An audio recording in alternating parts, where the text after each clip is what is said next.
Hello, everyone. Welcome. This is the Breaking Free Show, and I am so honored to have you join us today. My name is Marilyn Shannon, and it is a pleasure. And each and every week, I come to Mondays and I'm like, yes, I'm going to do a show today, and we're going to introduce you to somebody special, somebody doing something extraordinary, or maybe it's several somebodies. Today it's a somebody, but sometimes it's several and I'm really excited. But before we get on with the show, I want to say hi to Amnon, our producer, who this would not be without him. Hello. Hello. How are you? I'm just fine. How are you? I'm doing good. I want to be outside. I know it's gorgeous. I'm looking out there and Yep. yeah, it's magnificent. And it just looks beautiful. So yeah, later. Have a good show. Thank you. All right, so let's go on with our show. So I want to remind you at all times that you are more than welcome to join us on this show. Just put your name, nickname, whatever you like, and you can come into our chat and you can comment, ask questions, just give us your story. And then we're also, we also are streaming on YouTube and on Facebook and all those great places and more places. But if you want to comment, then you got to come on to nissancommunications.com/live and you will be at the live show, which we are doing right now. And you can join us in that chat. And you can also call into the studio if you like. And that is at 919-518-9773. And I have one more way because we are communicators. You can come in also on Skype, and that would be Skype Voice. So you can come in at computers 2K Voice and join us there, ask questions, comment, and tell us your story. I mean, this show is for everyone. So if our guest inspires you to share something or you have a question about it, please, please, please, please, please feel free to join us. That is what it's all about. We are a community, and we are a community, a circle, and we want to just get that circle big. So let me introduce to you today my guest, Amber Smith. Welcome, Amber. Hi, everybody. Good to be here. Oh, it's so nice to have you here. So tell everybody who Amber is. So, Amber, I am the founder and executive director of a nonprofit in Raleigh, North Carolina called Activate Good. And basically, we want to inspire people to get involved and help them connect to ways to do good in our local community. And, I know you have taken this and spoken about it, around the country, in fact. But before we get into, just a little bit like Activate Good, how do you inspire people? What is it that you do exactly? So, what we do is we mobilize people through service because service, in our opinion, is this manifestation of love for your community. It's how you express kindness and put it into action to improve the community, to address issues in your community. So, it's all about service for Activate Good. So, what we do is we partner with a network of over 500 nonprofits and community organizations and schools in our local community to identify what the biggest problems are, what are the biggest gaps and the needs in the community.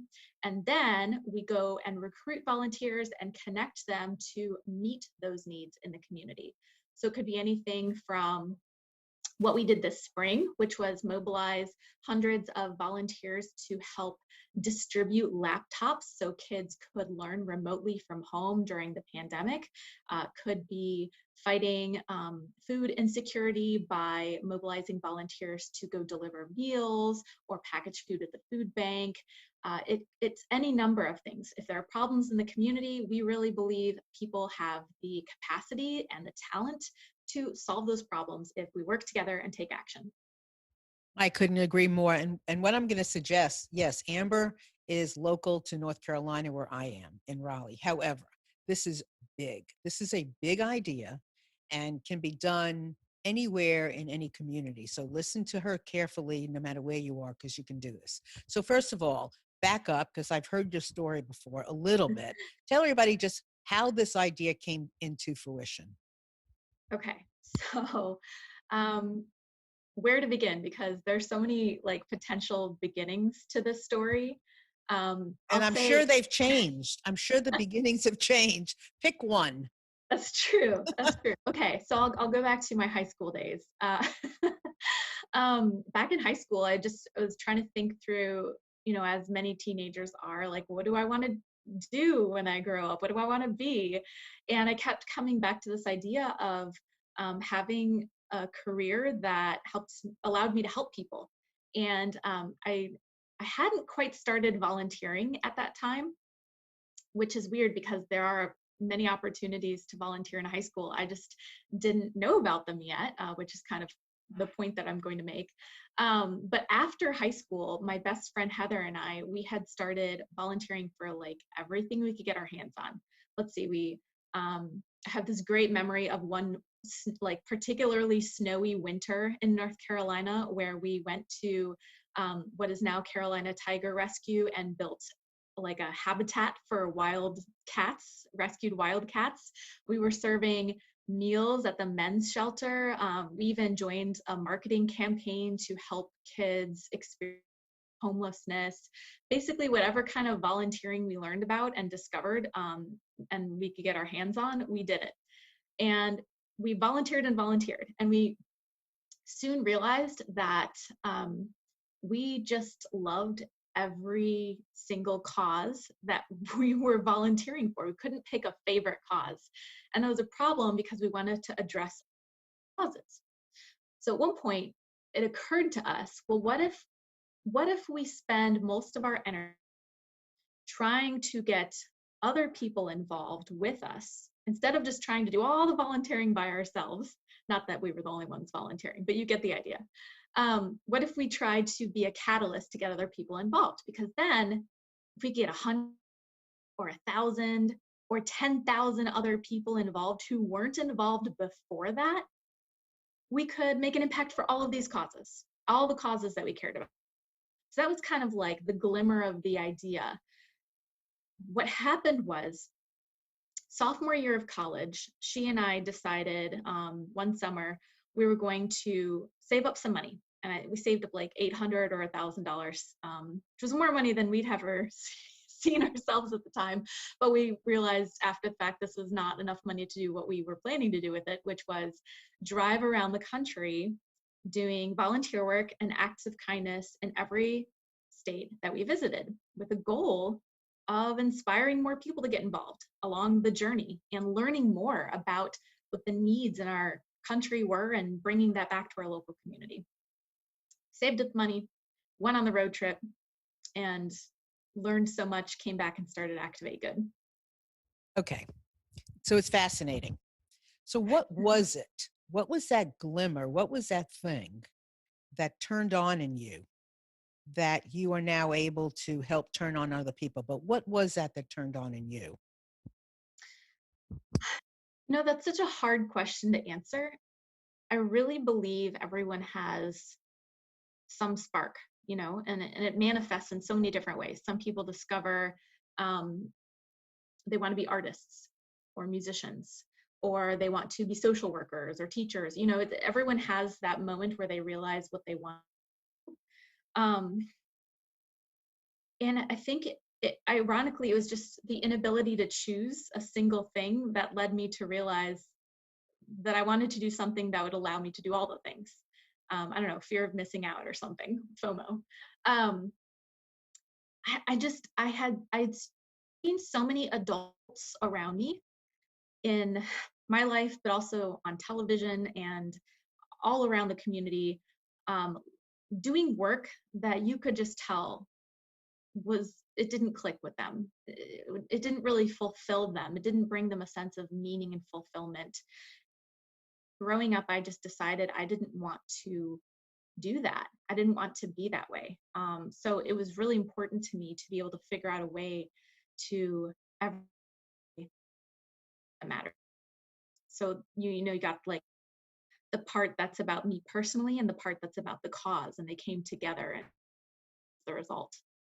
Did that make sense? Oh yeah, perfect sense. I mean, it's perfect. And I love having now younger men and women on here. I'm quite a bit older than you are. And I just love sharing what is happening and what you're all doing because it's fascinating. A couple of weeks ago, I had a young woman on who started dance schools. and she's doing some really interesting things, not just in her studio, but also in helping, teens, activate their leadership skills. So it's really, it's fabulous. And I love hearing about it because, we all get to learn from each other and inspire each other to greatness, really. So you go out and actually find projects, or the projects come to you? How does that work? A little bit of both. We are in regular contact with dozens and hundreds of nonprofits in our area who are doing amazing work. And we ask them, what do you need? What are you seeing out there? How can community support, how can volunteers make a deep impact for what you're facing? And we work it out with them, and then we go get them those volunteers. And why do they need you to do that? Why do we need a middle person to actually do that, to inspire other people to do the work? Or, why? So you would think that with the power of the internet, that figuring out how to volunteer or to make a difference would just be easy or common sense. But what we've discovered is that unless you're kind of already in that world or already familiar with the landscape, it can be quite hard to navigate for someone starting out and thinking how they want to give back and participate. There's this great research that just was published from Points of Light on civic engagement and civic life across the United States. And one of the stats that it highlighted was 40% of surveyed Americans say that figuring out how and where to volunteer is their top obstacle to getting involved. So imagine if we could remove that barrier. How many more thousands of people could we help get involved? Being a central hub where someone in our community can go see all of the volunteer opportunities from hundreds of nonprofits and know that they are vetted, that we're in good communication with those partners, that it's coming through a trusted source. We're doing all that work for them up front. All they have to do is filter on our site the things that they're interested in, sign up, and go for it. And how do you not do this like nationally? I mean, how is it enough? I mean, it seems like once you're doing it, you could incorporate other, cities, other states. How is it? How do you control it that way? So there's a couple of things. First, I do want to share that we are actually part of a global network of organizations that do similar work to us. It is Points of Light. So if you go to Points of Light, you see like a global map of where all the organizations like ours are. You can see there's probably some in the city that you live in. So if you're in another city, check that out. Chicago has one, New York has one, San Francisco has one. There's organizations doing amazing work across the globe. But I also want to say that it's important to keep this work local, because if you get a national database and it's just listings with information for volunteers, but the website and the administrators of that website don't have any actual connection to the people in that community, what's going to happen is the opportunities are going to go out of date. There's not going to be any follow-up to make sure people get successfully connected. It's important for us to be local because we know our community. We're not just a website. We are a community ourselves. We are talking to our nonprofit partners. We're talking to the volunteers. We're listening. We understand the needs here. So serving local and mobilizing people level, I think, is what would make us successful. Yeah, and I'm imagining that even your volunteers are getting to know each other. Exactly. Right. We have had people married because they volunteered through us. Say that Yeah. again. Say that again. Okay, so one of my favorite stats about volunteering, this is totally true. This was a 2013 study, and it was a scientific study, and the study said this: men who volunteer are more likely to attract a mate. True story. And we have seen this play out. We've seen friendships made, we've seen relationships come together. We have had volunteers meet each other and then married, or strengthen their relationship service. Volunteering brings benefits for the people doing the volunteering, not just the community. So, what is it about volunteering? I mean, what is it? The pressure is off. Can you be yourself? Describe that. You mean, what is it about volunteering that helps people form relationships? Or just in general. I mean, yeah, I mean, what is it about? What is the power in volunteering that people either form relationships or it becomes such a part of who they are? They discover who they are, they form relationships. I mean, what is the power in the volunteering? Yeah. So imagine growing up believing or never being told that you have any power, that you can't affect the world around you, you have no control. So many people grow up like this, right? When you volunteer, you opt in, you choose to give your time to something that you care about. And what you see as a result is people smiling, people having a better day, people's lives improving, people getting the food they need to not get hungry. And all of a sudden, you realize that the time you've just given of your own free will has had a ripple effect on human beings' lives around you. So I think it's addicting. The ability to make an impact feeds into itself. Once you do it, you want to do more of it because you realize in this world and in this universe in which humans have so little control over anything, we do have control over how we impact other people. And volunteering is, like I was saying before, it's like this physical manifestation of that. It's that concept in action.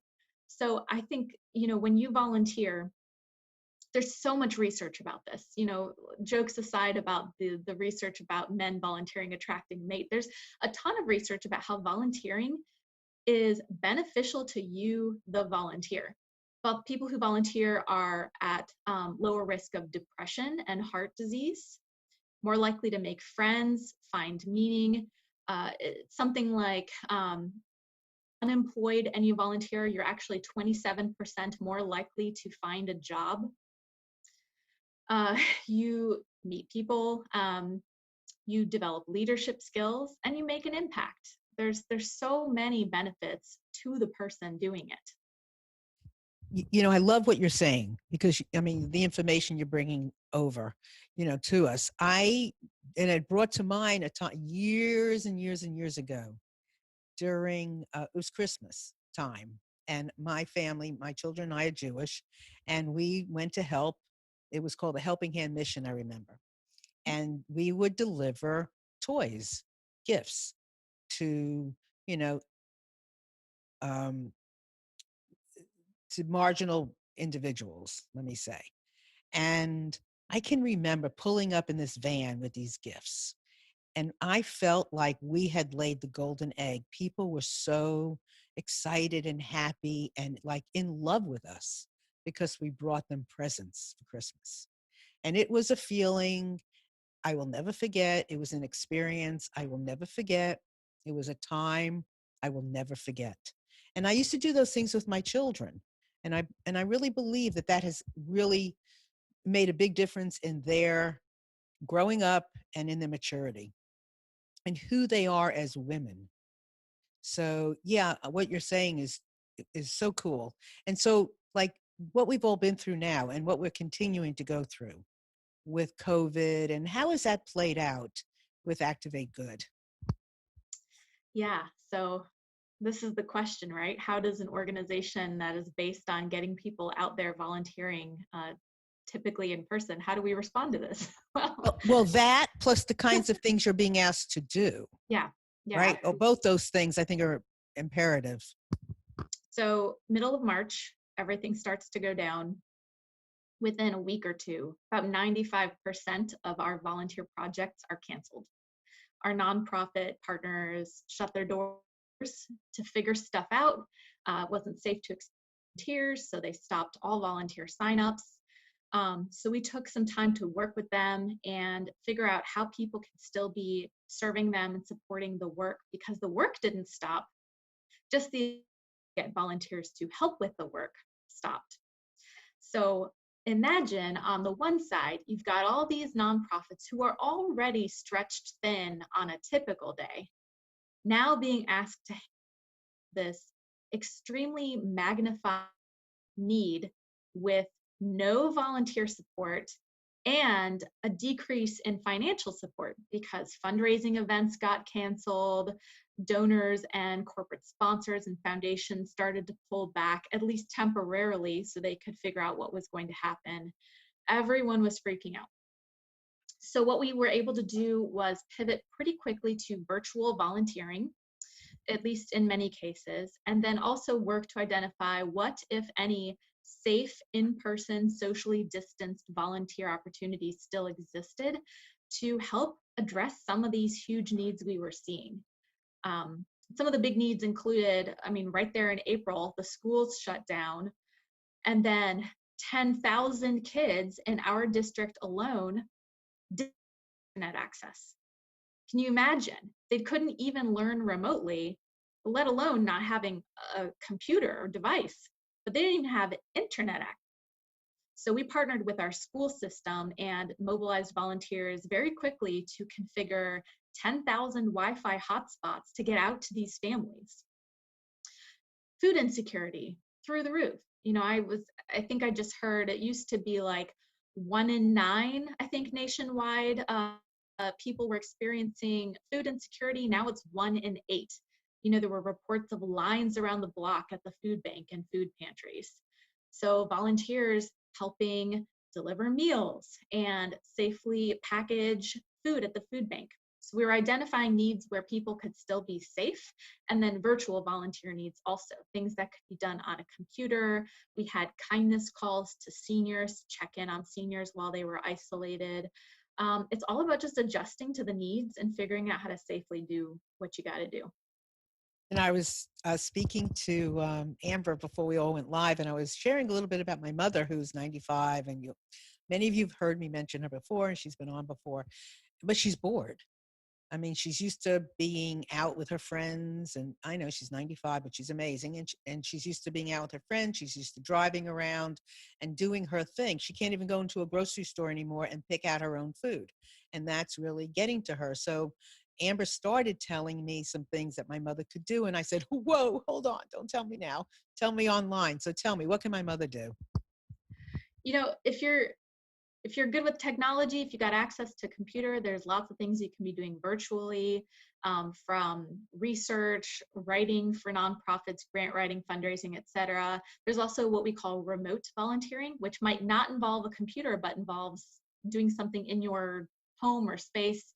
So if you have access to some supplies, you could be doing letters for isolated seniors, or we actually have an opportunity on our website right now. You can write letters to folks struggling with addiction. You can be making cards for kids in the hospital. If you have some resources to spare, we have this wonderful opportunity to do supply drive and then put together family essentials kits. Right now, there are hundreds of families in our local area who are having to basically choose between eating dinner and having soap. So, you know, people can put together these kits from their living room and drop them off at one of our participating locations and get some help to those folks. It's fascinating. I mean, I'm going to see about my mother. I'm going to ask her.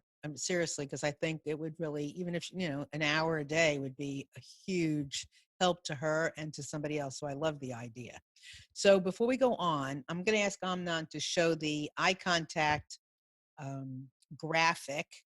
Here it goes. So I just did the People's Opioid Summit. I just helped facilitate it, and Eye Contact, who is an email marketing um, organization, helped me tremendously get out lots of messages. And so if you are interested in knowing more about it, please use the code Breaking Free. Contact them. They are wonderful, and they have a lot of support for nonprofits. And And ironically, I didn't know this, but Amber's using them. So Amber, why don't you give them a little plug? Because I mean, I know what they did for me, and it was huge. What do they do for you? So we've been using eye contact for our newsletters for quite some time, helping get volunteer opportunities out to the community. So thanks, eye contact. So that worked out great. Who knew, right? So now, so what part do you play with Activate Good now? What is your role? As executive director, and I mean, we're still a small nonprofit. So that means I get to wear many hats. I help oversee programs and direct our staff. I do a lot of fundraising. I develop marketing materials and campaigns. Basically, I do a little bit of everything and support my team who each owns a piece of the puzzle. So we've got our wonderful volunteer programs manager, Rose, and her responsibility is maintaining relationships with all of our nonprofit partners and coordinating volunteers who sign up. And then we have, our operations coordinator who's helping me keep everything going behind the scenes so that we can still stay like a sustainable organization with good infrastructure to be able to do things. And we've got our social media and marketing folks who are helping get the word out. We can't reach people, we can't get them to volunteer, and then we can't fulfill our mission. So everyone plays a role. So these are all paid members of your staff? Yeah, so we have a small team of paid staff, but then most of what we do is serviced by volunteers. So we have a wonderful board of directors, a volunteer board, and then we have about 30 to 40 volunteer project leaders who are out there leading projects that we are mobilizing for. And then we have a database network of about 29,000 people in our local community who are receiving volunteer needs, who are signing up for what they're interested in and are out there doing the volunteer work. So of the 29,000 people, what percentage of them continue in their involvement? It's hard to know, track that without more advanced technology than we have. But what I can tell you is that for the past several years, each year we've been tracking about 11 to 12,000 volunteer connections per year. So that's how many engagements are happening. And the value of that over time is millions of dollars in volunteer labor into the community. Yeah, I hadn't even thought about that. I Yeah. hadn't even thought about that. That is really great. I hadn't even thought about it. Consider that, a lot of nonprofits have some paid staff, but it's never enough to really fulfill everything that nonprofits are expected to do. And so volunteers truly amplify the work of these organizations. I'm not sure of the exact numbers, so don't quote me on this, but the food bank often says the volunteers that we have equal some number of staff, and it's some high number, like equal 40 more paid staff than we have, so they're like doubling or something their staff capacity, which means they can serve so many more people. But skilled, competent staff for nonprofits is often needed to be able to keep the ship running, to direct all these people. You get out of the work what you put in. When we are able to invest professional skills and are full-time doing it, we have seen our impact quadruple. It's incredible, really. So I just want to remind everyone to please feel free to call in if you've had personal experience with Activate Good, or you want to talk about volunteering or creating something like this in your community, or you're involved in a nonprofit, whatever you are doing, please feel free to call in and share, your personal experience, 919-518-9773, or you can join us in our chat and ask questions and so forth in there. Just put your name under the video, and then also you can come in on Skype at Computers 2K Voice. So are you in need now of volunteers? Are you in need of nonprofit projects? What do you need now? Everything, everything all the time. I'm sure money, right? Yes, we will also gracious financial conditions. And it's a good return on investment. When you donate $1 to Activate Good, we're able to turn that into at least $3 in benefit to the community. So it's like triple the return on investment. What we're seeing and hearing and reading, not just in our community, but there, is that nonprofits are scared. There's something like 7% of nonprofits across the country have already gone under or are at risk of imminently going under as a result of the financial impact of COVID-19. So I say to you, if you love a nonprofit in your community, support them however you, because they need you now. Amber, are you So- noticing a theme, a trend in the types of nonprofits, or what nonprofits are not making it? Do you see anything that's happening? I haven't seen a specific research on that yet, but if I hazard a guess, the nonprofits who are able to do like urgent crisis response, like food banks, etc., health clinics, they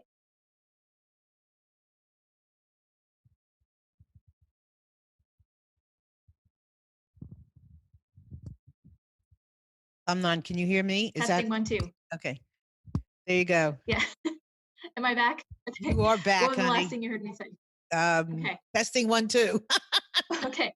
So what I was saying was the nonprofits that are delivering like urgent crisis response types of programming, food banks, health clinics, etc., they need a lot of resources because their workload has gone up significantly, but they're also probably likely to be getting more support from the government, from companies, etc., because it's an urgent need right now, which makes total sense.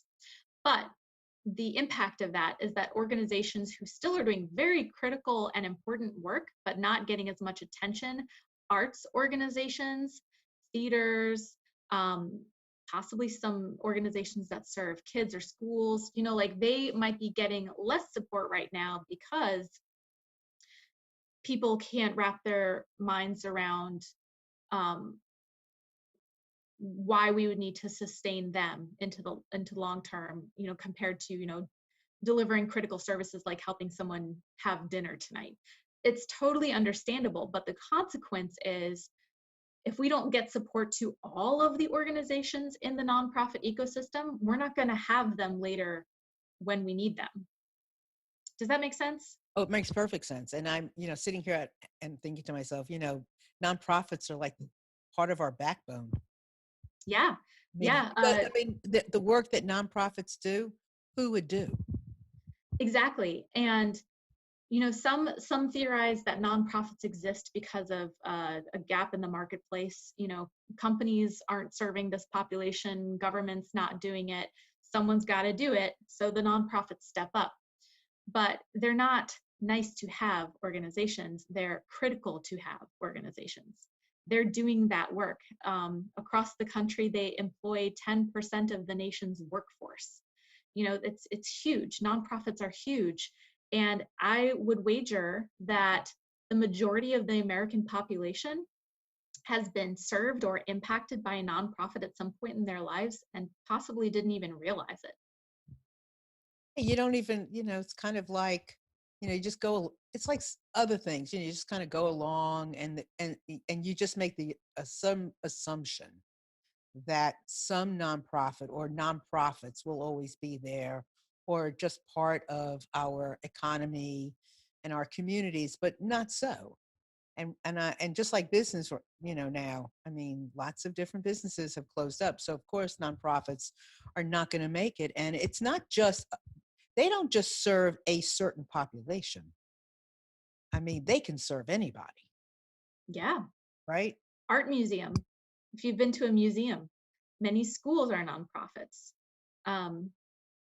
Private charter schools, nonprofits, food pantries, food banks. And what we realized through this pandemic is even if you've never needed the services of a food bank before, everything's connected. You might have needed those services. it's all connected, and we need to just take care of each other and take care of this non system, because they truly are holding everyone together right now.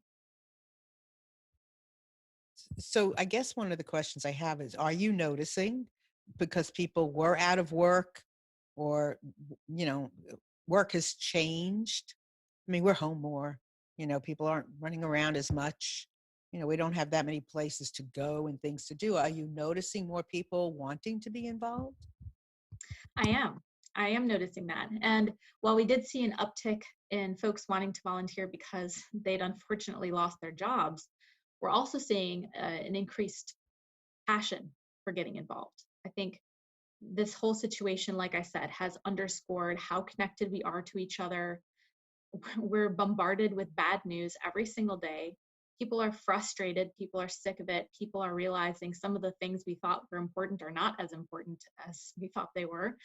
And giving back, getting involved, volunteering is a way to find meaning in this situation and make things a little bit better, at least for someone. Mhm. And at the end of the day, and I'm speaking to everybody out there, including myself, at the end of the day, doing an act of kindness, is, what helps you go to bed at night and wake up the next morning when things are gloomy. And, there have been a lot of times where things have been gloomy. So where are you taking Activate Good? Like, what's your dream? Well, before COVID happened, uh, literally the week before COVID happened, we were actually in the process of launching part of the next dream for Activate Good. We we had spent all of 2019 developing this really robust business plan for a community center. Excuse me, when you say we, are you talking about your small team? Is there somebody else? Who's we? Our board of directors, our staff, the whole team, and volunteers who also had an input as well. Excuse me. We had developed a plan to launch a community center, like a physical space. And that idea was, we would call it the Good Hub. And the idea was that anyone would be able to come in, walk through the building, and see volunteer needs throughout their community, like on the wall, maybe in some kind of like interactive exhibit format. They'd be able to use touchscreen and fun, engaging museum-like displays to understand community issues in the triangle. So imagine if you've ever been to like a kids museum or something, picture it like that. You walk in, you touch the screen on the wall, and you can learn all about homelessness in Raleigh, the scope of it, the scale of it, how to help, what's being done, stories of people impacted, all before you. And then a call to action. Great, you've learned about this. Now here's a way you can take action and address the issue. So that would be an engaging exhibit section of the building. Then we would have an event space where people could come together for large scale service projects. You could bring your Girl Scouts club. You could have a philanthropy party. You could do all sorts of things. It'd be a civic space for people to do good in this building. And then part of the building would be affordable office spaces for nonprofits in our community, where we could collaborate and benefit from all the volunteers coming through the door. There's going to be this vibrant, colorful, engaging, fun space that made you feel welcome and excited to get involved. And it's going to be? It is going to be, yes. And we had actually secured a temporary space to pilot test this concept, and had gotten some sponsorships, we'd gotten some equipment, we set up the space, and we had our launch party on February 29th. So 1 week later, we had to shut it all down. And so that is the next dream for Activate Good. You're right, it's not gone forever, it's just on pause right now. But the idea was, the community needs a space where people can come together as a community to do good. And the whole space is about doing good. Well, I can't think of anything that would be more motivating than to see the stories and to be able to be kind of like the stories grabbing you in, like, and have, I think that's brilliant. No, That is thank a you. brilliant layout. So is the facility still available and you've just had to pause that, or do you need a new space? So that space was only intended to be temporary to do a pilot test so we could test out the concept, get feedback from the community, etc. That space is not available anymore. So this project is probably on pause at least till the middle of the year until we can see how the pandemic plays out. But what I truly believe is, especially after this situation, we're going to be craving the opportunity to come together as a community even more than we were before the pandemic. Yeah, So yeah, and I absolutely, and I don't want to interrupt you. Hold your thought. People, n- I think people really thrive when they can see good being done. It gives people hope. You know, there's so much negativity. There's a lot of negativity. I don't always buy into it because, you know, there's always the other flip side to me. That's, I mean, you know, just keep on going, believing in the positiveness of things. And, you know, and I think people need to see it. We need to see the action. We need to see the seeds being planted and the flower and the trees and the bushes being grown. So, yeah. and it's not just that, but we had this whole vision for creating an experience when you walk through the door, being enthusiastically greeted by someone, made to feel welcome. You know, if you're someone who has been kind of thinking about how you might get involved for a while, but you've been kind of nervous about it, we want to create a warm and friendly place where you can explore your interests and figure out what's going to be the best fit for you without having to worry about being anxious or nervous or not knowing what to do. Many years ago, I created my personal mission. And my personal mission, my personal movement, and it's behind everything that I do, is re-enchanting the planet. Love It's that. Thank you. And I didn't come up with the word, obviously, but I saw it written, and I saw a poem that spoke exactly to what I couldn't verbalize myself. And my husband and I used to walk and dream of having like re-enchant communities, re-enchant places where we could come together and fulfill the idea of re-enchanting the planet, which meant that the planet was already enchanted. We Mm. just had to come together and re-enchant it by coming together, creating things together that would show the enchantment. That is how re-enchant is you show the enchantment. It's not like it's gone away. You just lift this veil that's there, and it's and that's how you re-enchant it. So what you're doing is lovely, lovely. And I know, with it beyond a shadow of a doubt, Amber, that it's not that long into the future, because regardless of what COVID does, COVID-19, COVID-20, or whoever it is, no matter what it is, we're going to find a way to do these things. We are finding ways of living our lives in the midst of whatever this thing is, however long it's going to be. Go ahead.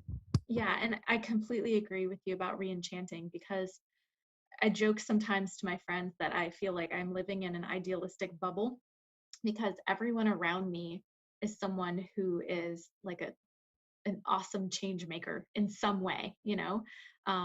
They're out there making a difference, they're helping people. I'm just surrounded by these people all the time because of the work that I do. But I And you're the lucky one. and yeah, that's how I feel. I feel lucky to be surrounded by them, but there are so many people who have a different experience of people who are maybe not so nice around them, and it's easy to get cynical. But I really believe and have seen that at their core, everyone wants to do good. Everyone wants to be a part of something bigger than themselves, to be a part of the community, to feel that connection, to give and receive love. And service is a vehicle for that for us, you know, and the community becomes what we make it. So if we can put a physical space on the map of this city, that's what and the triangle will. You invest in the things that are important to you. You put your time and your money, not just as individuals but as a city, as a community, into the future you want to see. So if you want to see a city where everyone is engaged and helping each other out and helping lift each other up when there's troubled times, you invest in putting that on your map. And that's kind of what the Good Hub is about. It's creating an environment around us that is conducive to allowing everyone to be a change maker. Yeah, I believe that we can absolutely do that. I believe we can, that this is heaven on earth. We just have to see it that way. And then we hope, other people see it too. So anytime you want to come back on, we're not done yet, but anytime you want to come back on with sharing projects, talking to people, we could actually, be outside, when things are right, and share different experiences that people are having, and how this is impacting their lives and their stories. I'm all about it. So anytime you want to do that, you just let me know. Well, thank you. Oh, you're very welcome. So hold on just a second. So Amnon, you have my books. So I don't self-promote a whole lot, and it ain't about me, but it is about these subjects that I am so passionate about. And so here are my books. They're all on Amazon. In Just One Afternoon, Listening to the Hearts of Men, which focuses on men, our men and their stories and how they share their emotional insight as far as parents, coming in, going in jail, coming out of jail, just incredible stories about men. And it's raw and real. And then In Just One Afternoon, Listening to the Hearts of Twins, great ideas about sibling rivalry and parenting and just conflict resolution. Twins teach us every single day about how to get along. And if they can, we all can learn bits and pieces from them to make it better. Millennials, I love millennials. They have so much to teach, and they are really great. And um, they're an example of a really great generation that we have to get to know, you know, and we all get to know learn and understand each other. And then In Just One Afternoon, Listening to the Hearts of People Impacted by Opioid Addiction, just launched. It's on Amazon, and amazing stories from both family members, lovers, individuals that are currently using, individuals that are in recovery, but you get to see who they are to their core. And that is what turned me on to so many things when I got to really understand who an addict is to their core. Made a difference in my life. And then soon now I'll be working on In Just One Afternoon, Listening into the Hearts of Black Fathers. And that is, let me tell you, my friends, very exciting. So thank you, Amnon.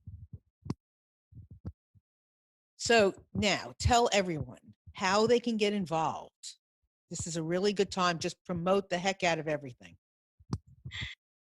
There are so many ways. If you're in the Triangle area and you want to volunteer, check our website, activategood.org. We have hundreds of volunteer needs there. We have some featured campaigns highlighted. Right now, we are assembling 50,000 mask kits to distribute across our area. We're helping kids who are in need of remote learning support. We're doing all sorts of things. The family essentials kits that I mentioned before are up there. Check that out. One thing I'm really excited about is our Family Volunteer Day. Every year we hold this. Normally it would be one big event in a space with like 200 families in one room, ages 3 and up, all volunteering together. But this year we're doing take-home service projects. So if you're in the local area, you can sign up and come by our office on Family Volunteer Day. That's Saturday, November 21st. Pick up a take-home service project kit and do good from your living room with your family. And virtual volunteering. Check out our site for that. And finally, we have an amazing opportunity right now. We have a very, very generous donor has agreed to give us a challenge grant of $25,000 if we can get to 200 new givers.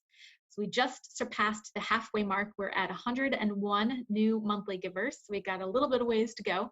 Once we get to 200, we'll get that challenge grant from our wonderful donor that will really, really help us sustain the work that we're doing for COVID response, for ongoing youth leadership, etc. So you can check that out at activategood.org. That's great. And what about, and are you looking for other nonprofit partners? We are always looking for amazing partners. If you are a local nonprofit and you think that a partnership with us could be beneficial to you, check out our site, look at the Nonprofit Partners tab, and you'll get all the information you need about eligibility requirements and how to apply to be a partner. And I would say to those of you out there that are nonprofits, people have all kinds of skills. And I'm sure volunteers show up that from are across the board from all walks of life who have had all kinds of experiences. And so, you can really get a lot of help from a network like this. So I would highly recommend reaching out to Activate Good to see what might come your way. So Amber, I know you say very, very, very, very busy. So who else is Amber? What else does Amber do? Well, thanks for asking. Uh, I would say in my spare time, but that sometimes feels like a thing that doesn't exist. But I like a lot of different things. I've got a very adorable dog sleeping behind me. Love spending time with her. Kira is her name. It's a 2.5-year-old lab mix. Love her to death. I like to paint. I sing with my mom. We do Broadway and holiday tunes. Possibly not this year because we won't be able to go out in public to sing at retirement communities and whatnot. That's a favorite tradition of ours. I like to share knowledge about nonprofits. I have a YouTube channel, and it's all sorts of things that I attempt to do in my spare time when possible. So tell us about the YouTube channel. Yeah, so it's just under my name, Amber Melanie Smith. Throw in my middle name there for good measure. Um, I've learned so much starting Activate Good from basically from scratch with amazing people around me, made many, many mistakes along the way, and have been asked by so many others throughout this journey, okay, like how do I start a nonprofit, make it succeed? So I decided, well, what if I just start putting all of my thoughts on that topic in video form? And I did. I started that about last year.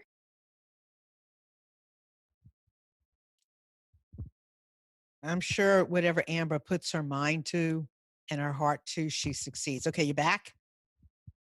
Well, can you hear I me, Amber? am. Okay. All right. Yes, So I'm sorry. I don't know my internet or what's going on there. yeah, so it happens. So you were saying you started about a year ago, the YouTube channel. So do you Yep. take comments and questions? You having a lot of that? A lot of people interested in starting a nonprofit? Oh yeah, a lot of people see nonprofits as a pathway for them to do good in the world, um, and to find their next part of their life, what they want to do with it. So getting lots and lots of great engagement on the channel, people asking questions about various aspects of running a nonprofit, starting a nonprofit, etc. I guess this is an important question. Funding. How hard is it to get funding? I mean, any nonprofit would tell you it's the hardest part of the work, and um, something all nonprofits are constantly in need of. I think what's scary now, though, is we're seeing this sort of ripple effect of the economic impact of the pandemic, and no nonprofit knows what's about to happen. It's very, very hard to plan for the future and for future financial sustainability in this period of time. So funding, very, very important. Let me say this, because I'm a marketer from way back. You got to look outside your box for funding. I think if people go to the same old places, it might not be so good. But you've got to look for other opportunities to generate money from a sponsorship. And one thing I learned a long time ago when I was working for a newspaper organization that works strictly in the nonprofit arena, you have to think of yourself as a business. If you do not think of yourself as a business, who will want to give you money? Right. Nobody. You got to have a good structure. Go ahead, Amber. No, I agree with you. And, donations, so many nonprofits rely on individual donations. A lot of people who are starting a nonprofit think that grants are the silver bullet for funding their nonprofit, but actually, select few nonprofits can really rely on grants, but most nonprofits cannot rely on grants. So you really do have to think of other strategies, earned income strategies, other revenue generating sustainable models. Yeah, I grant writing is really interesting because you got to know how to write them. That it don't just happen. You don't just write it and then submit it and get money. So Right. you all have to have money coming in automatically because there are cycles for grants. So that may not be your number one way of getting money. You have to find other interesting ways that people want to help you. And if you've got a good idea, you got to be able to, monetize it. And prove it. Yeah. I always think to myself that getting grants is like 90% having a solid, impactful program and just about 10% actually writing the grant. And you're selling something. You got to Yeah. be able to sell something in there. So tell everybody again where they find you and how they find you. Yeah. So if you want to get involved in my work with Activate Good, activategood.org. You can also social media. We're very active on Facebook, Twitter, Instagram. Our handle is just Activate Good. And I hope that you'll get involved. And if you're not in the Raleigh, Durham, Chapel Hill, aka the Triangle area, check out other ways to volunteer in your community because now is the time to get involved. There's such need, and you can find such fulfillment doing it. So I hope that you'll take the opportunity to check that out. And mention that the organization that you are a part of that has, they don't maybe call them Activate Good around the country, but other community organizations like yourself. What's the name of that organization? It's the Points of Light Global Network. So look up that organization. You'll see a map of all of the organizations like Activate Good around the globe that currently exist. And if there isn't one in your town, you can reach out to them. Say, Amber, say that again. You can do what? Oops. Yeah. If there isn't a Points of Light affiliate town and you're interested in starting one, you can reach out to them to get that process. So is that like a franchise? Kind of, but every affiliate is like independent, and we make our own rules here at Activate Good, but we benefit from the collaboration and partnerships in the network. Well, that's a great community then. Yeah. Now repeat again about your YouTube channel. So it's youtube.com/Amber Melanie Smith. I don't know if you can hear, my dog is having a nightmare behind me. It's super cute. No, I don't hear it. But with all these kinds of shows these days, Zooms and Hangouts and everything, it's like I don't care Right. anymore. I don't care if a dog's barking, a kid is crying, somebody's jumping on your lap. I mean, it doesn't even matter anymore because you know what matters? The People work, the people. and the work. Yeah, it doesn't matter anymore to me. The people matter. The work that you're doing matters. The network you have that through you gets a voice. That's what matters. The help that you're doing. I could care less that a dog is barking. So, final words of wisdom from you, Amber. I would say if you've got the time and you're feeling like you're in a good position, you've got the resources where you can give to your community right now, don't wait. Now is the time to save the nonprofits you care about that are tackling the causes you care about, who need your time, who need your talents. Don't put it off. If you've been thinking about it for a while and you're in a good position to do so, do it as soon as you can. One more thing I want to add to that, which I would have liked to have said early on. You don't have to commit to doing work indefinitely. That's right. That's important. Can you talk about that for a second? Yeah, a lot of people have a certain idea of what volunteering looks like, but what we know is that volunteering takes a million different forms. You can volunteer for 2 hours on a Saturday. You can make an ongoing commitment. You can spend 5 minutes volunteering doing something on your computer. There's all sorts of different commitment lengths and activities and types of things you can do. Whatever your cause is that you're about, whatever your skills, there is a fit out there for you. perfect. So I want to thank you for being so beautiful today. Well, thank you. Thank you. You're very welcome. You're eloquent. You've got a really good message, and you're headed in a really great direction. And we're all very fortunate to have somebody like you out there. So thank you. And everyone out there today, thank you so much. You have been honored to speak with, to hear her and to see what's going on. It's a privilege. So I want to thank Amnon too. Thank you, Amnon, for everything you do. You're welcome. And we'll see you all next week. Have a great week, everyone. Bye.